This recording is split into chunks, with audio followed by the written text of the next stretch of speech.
નમસ્કાર દર્શક મિત્રો, હું છું પરમાર અનિશા. તમે જોઈ રહ્યા છો લોક સામના ન્યૂઝ. તો જોઈએ આજના સમાચાર. કચ્છથી અમારા રિપોર્ટર અંકિત ઉમરાણીયા સાથે. શ્રી લુહાર ચોક યુવક મંડળ અને શ્રી વિશ્વકર્મા લુહાર યુવક મંડળ માંડવી કચ્છ દ્વારા આયોજિત દેવાથી દેવ મહાદેવ મહાશિવરાત્રી પર્વનું આયોજન કરવામાં આવ્યું હતું, જેમાં લુહાર સમાજ માંડવી કચ્છના ભાઈઓ બહેનો જોડાયા હતા. તેમજ સર્વ હિન્દુ સમાજના ભાઈઓ શ્રી લુહાર ચોક યુવક મંડળના આયોજનમાં સાથ આપ્યો હતો. દર વર્ષની જેમ આ વર્ષે પણ મહાશિવરાત્રિની ઉજવણી ભાવભેર કરવામાં આવી હતી, જેમાં ભગવાન સોમનાથ દાદાના લિંગનું પણ સ્થાપન કરવામાં આવ્યું હતું. સાથે સાથે નાના બાળકો દ્વારા વેશભૂષાનું પણ આયોજન કરવામાં આવ્યું હતું.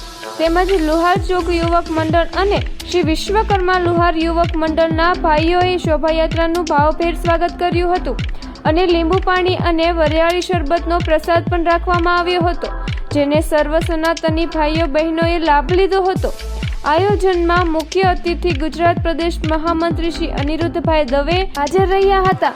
સાથે સાથે દાદા સોમનાથની પૂજા કરી હતી અને પ્રાસંગિક પ્રવચન પણ આપ્યું હતું અને હર હર મહાદેવના નારા પણ લગાવ્યા હતા. શ્રી લોહાર ચોક યુવક મંડળના પ્રમુખ શ્રી હેમાંગભાઈ કાનાણી અને શ્રી કચ્છી ગુર્જર લુહાર સમાજ માંડવી પ્રમુખ એવં શ્રી વિશ્વ હિન્દુ પરિષદ અધ્યક્ષ શ્રી અજયભાઈ આસોડિયા દ્વારા અનિરુદ્ધભાઈનું સન્માન કરવામાં આવ્યું હતું.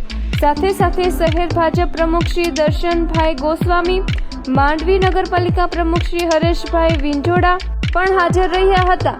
આયોજનનું સમગ્ર સંચાલન શ્રી નિર્મલ કુમાર આસોડિયા દ્વારા કરવામાં આવ્યું હતું. કાર્યક્રમની સંપૂર્ણ માહિતી શ્રી કચ્છી ગુર્જર લુહાર સમાજ પ્રમુખ એવં શ્રી વિશ્વ હિન્દુ પરિષદ અધ્યક્ષ શ્રી અજયભાઈ આસોડિયા દ્વારા આપવામાં આવી હતી. તો ફરી મળીશું એક નવા સમાચાર સાથે. ત્યાં સુધી જોતા રહો લોક સામના ન્યૂઝ.